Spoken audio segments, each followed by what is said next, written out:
15 on BBC Radio Bristol. And my next guest is a reggae artist whose music is loved not just here in the West, but also in Berlin, France, Germany, in fact all over the world. He's also been featured in several glossy French magazines, but more importantly, he can often be seen here right in the West, making a difference. Let's welcome to the show, the Fuchaman. Hello, thank you for having me. How are you this afternoon? Yeah, I'm doing very well. You know, I mean, the weather is not that great outside, but you know, it's lovely inside here and it's great to be here, so I'm good, it's all good. Wonderful. Now, you've been writing music ever since you can remember. That's correct, yes, that's true. So what, as soon as you could talk, you've been singing, is that right? Well, as long as I can't remember not singing. You know, so I would go with that, yes. It's something that I, you know, I love doing and I'm very passionate about. Lovely. What is it you love about singing? I think, for me personally, is a way of expressing my feelings and my views and, you know, life in general. So, you know, so that's one of the greatest things for me about that, you know. Yeah, a lot of your lyrics, because I've listened to quite a few of your songs, yes, they tell the story of your life, don't they? That's correct, yes, that is true, you know, so that's why I said it's a way of, like, you know, my struggle and the happy, good and bad times, basically, you know. Yeah, we all have struggles, we all have challenging times. But the lyrics in your songs are normally quite uplifting, quite positive. It is, I try to do that. It is something that was instilled in me since I was, you know, very young. You know, I grew up in Jamaica, you know, poor background and stuff, you know, and my mom and dad, they always really positive and, you know, try to teach us to be positive as well, you know. What was life like growing up then? Well, I would say I had a really good childhood, yes, great childhood, you know, I mean, you know, when you grow up somewhere like Jamaica with, you know, loving people and families around you and supportive people, you know, life doesn't seem as hard, you know. So you don't really need possessions and no, fancy cars. You know, as you get older, you're thinking, you know, I would like to have that, I would like to have this, but I mean, possession is not so much riches, you know. As long as you've got love in your life. That's exactly what I'm talking about. I say a life without love is no life, you know. Absolutely, That's my views. A lot of your songs tell the story of love then? It is, yes. I try to keep it like that, you know. I mean, I like to keep it positive and uplifting because, far as I'm concerned, life is hard enough as it is. It is pretty hard, isn't it? You know, I mean, it is pretty hard. You don't have to tell people that. What you can tell people is actually, you know, if you want something bad enough, you know, or you want your life to be better, then if you really want that to happen, then you will work hard to achieve that. Yeah, and you like inspiring other people to achieve success? Exactly. Yeah. That's it, yeah. I love doing that, you know. I mean, I'm still fighting hard for my own success, you know, and I'm growing. I'm growing each day, you know. So yeah, so I'm still aspired to, you know, achieve great things in my life, and I'm doing all right, you know, and I'm very grateful for all the support that I received this far. Yeah, it's not so much the destination though; it's the journey, isn't it? It is exactly. It is the journey, and it makes me really appreciate everything that I've achieved so far, based on how hard I work to achieve it, to make me appreciate it that much more, you know? Yeah, so if we were climbing up a mountain right now, what would be at the top of the mountain when it comes to your goals and aspirations? I think for me is certainly for the world to hear what I have to say. Yeah? Yes, because, you know, as you were saying, my music is about uplifting people, you know, and, you know, to, you know, embrace the journey and be strong on your way, and, you know, things can get better, you know?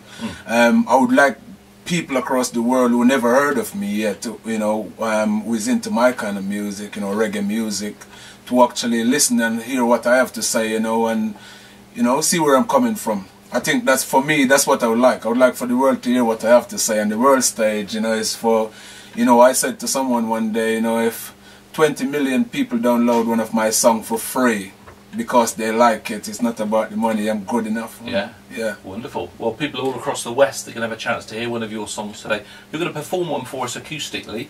Which one are you going to do? Well, today, actually, based on the journey and this same thing that we just spoke of, I'm going to do a song called Someone One Day. You know, so it's saying I'm going to be someone one day. But before I do that song as well, I would like to clear up that it's not that I'm saying that I'm not someone, but I'm going to get to that stage where, you know, the world will be able to hear what I have to say and feel my views and stuff. Well, we're all somebody, aren't we? We are, exactly. Yeah. So when the terminology of someone one day, that's why I'm trying to make it clear that I'm actually not saying that I'm not someone. Now I am, and I am a grateful person of myself and life in general. Yeah. You know, but it's just the term in which I use it to show people that well, basically that came from where, if you're like underprivileged child, which I grew up as an underprivileged child, a lot of people look down on you. You understand? So they see you as a nobody. Well, I'm saying that despite of that, I am going to show you that, you know, you, not because somebody is from a particular place, or, you know, grew up in a particular lifestyle, or not the richest way of life, if that's what they want to term it, but, you know, we can get somewhere. Yeah. I was always taught as growing up never to look down on anybody unless you're helping them up.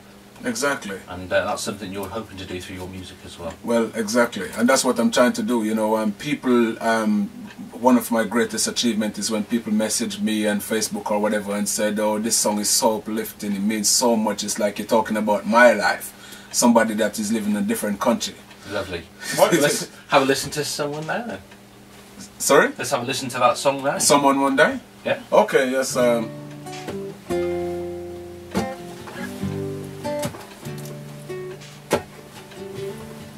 Oh, no, no, no, no, no, no. Yeah. Mama, can you hear me when I say, oh, Lord, no, no, no, no, no, no, no, no. I was born and raised on the hillsides of Jamaica, yes.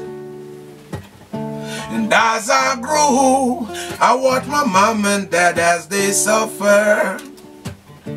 My papa worked hard on the farm every day,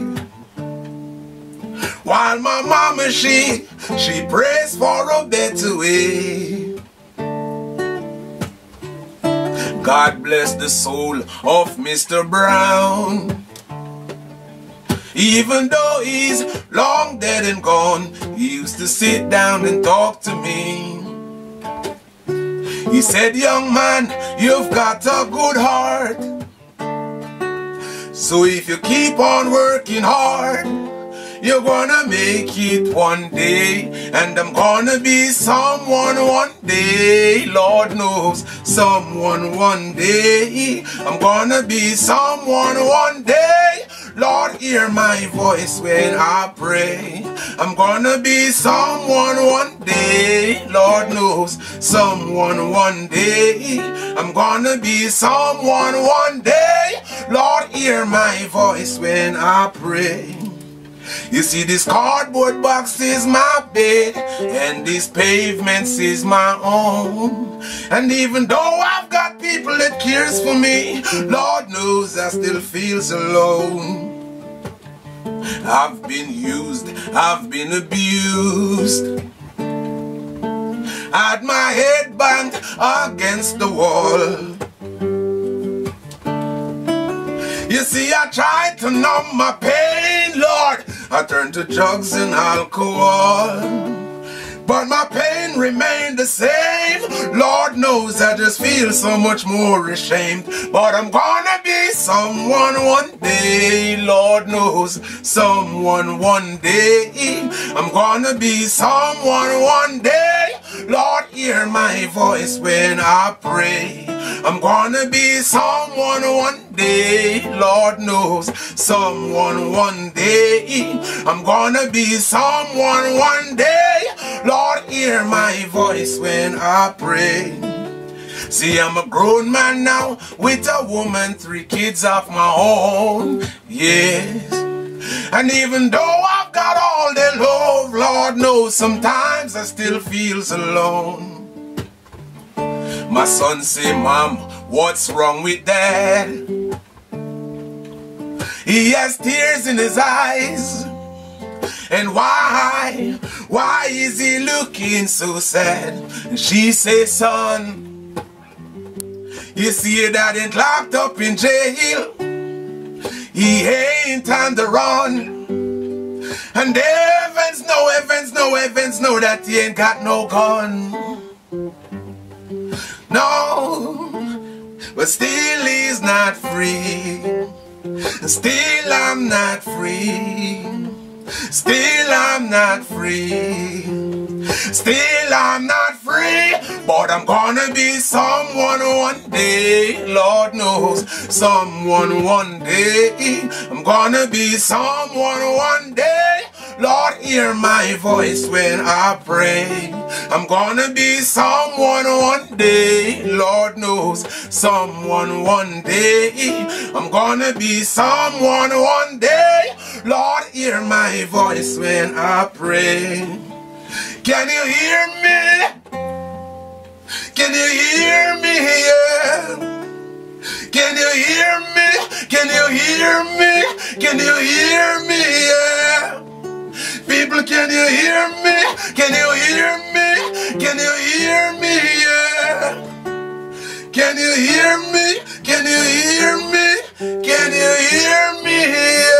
Yeah. Yeah, man. Oh, well done. Yeah, man. Respect, you know. An inspirational song there. And that's a song you sing to lots of underprivileged children right here in the West as well, isn't it? Yes, yes, you know.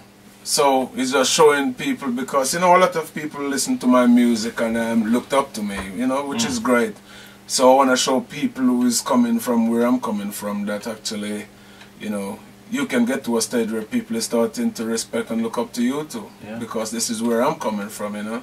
One of the lyrics in that song there was living in a cardboard box. Yes. Did you quite literally? This cardboard box is my bed and this pavement is my home. Yeah. You know, that was, that side of it was based on other people's life. Yeah. You know, we see that every day where we pass people lying on the side of the street and, you know, pretty much give up on life, you know.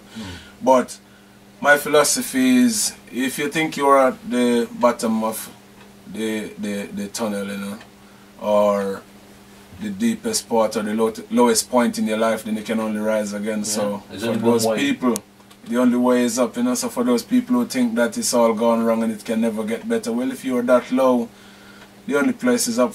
It depends if you really want it, you know. Yeah, and it is important to want to succeed in life, isn't it? It is, exactly, yeah. Indeed. Lovely. Your music is big, not just here in the West, as I mentioned, but also in countries like Berlin and France and Germany as well. Germany, France, Spain, everywhere in Europe, you know. I think it's incredible to see the kind of following that I got outside of Europe. It is, I think it might sound crazy, but I am more known over Europe than I am in England, you know, and I live in England. Yeah. You know, but, you know, I think it's all the way that it's situated in reggae music in general within the UK, you know. Because you find that in the UK, most of the reggae artists that are known is people that is like really commercial, which, you know, with all due respect to every artist, but some of the stuff is not about representing life and life in general. It's about dance and shake this and shake that and stuff. That's the kind of thing that people know, you know. So it's a bit harder for somebody who is keeping it positive and singing about real life in general, you know. Yeah, absolutely. And you've also been on the pages of French magazines as well. Yes, I was telling you, when I first saw that magazine, I was thinking the only thing I can make out on this is my name and that I was born and raised in Jamaica. There was, you know, so I still need, I know it's a record company in France, you know, I got my EP, I released an EP called Rasta Will Be There in France, which done really well in France as well, you know, so I'm very grateful for that. And I think that's how I end up in the apparently it's the biggest music magazine in France. And did I read somewhere that you sent a clipping of that to your mother back in Jamaica? Yes. Was she proud? She's very proud. I mean, you know, I am very lucky that I have got very supportive parents, you know, and family in general, you know. I'm very lucky like that, you know, and, you know, they told me all the time they're very proud of me, of the way I continue to carry myself in, you know, especially musically as well, where I'm keeping it real and keeping it positive, and I refuse to what we call sell out, to do a song which is not without meaning, just for the benefit of gaining exposure. Yeah. You know what I mean? So that's something that, you know, my dad told me when I went to Jamaica the other day, that, you know, he's very pleased to see I'm still waving the flag for uplifting music and positive music. And did I read as well that you were born in the same place as Bob Marley? Yes, I like to tell people that. Yes, Bob Marley is from Senton, like me, Burning Spear. The great Marcus Mosiah Garvey is also from Senton, so I'm in good company. And they were all inspirational on you growing up? Yeah, of course. These are all really positive people, very positive people who go beyond the call of duty to uplift people, you know. So that's where and a lot of those things is you know, I learned a lot from that. You know, Bob Marley is my favorite singer, and people might say it's a bit of cliche. Bob Marley is from Jamaica, he's from St. Ann, but the thing is, nobody can deny Bob Marley of how uplifting and how positive his music is. Absolutely. And yours too? And my music is definitely, it's all about uplifting people, you know. Wonderful. I like to use the music in a positive way, because music is a very powerful tool and we should not abuse it. Absolutely. Yeah, well, thank you for joining me today on the show. I've really enjoyed listening to your music, chatting to you as well. And as you're big all over Europe, let's play this song, our final song of the show. This is Europe, the final countdown. Thank you.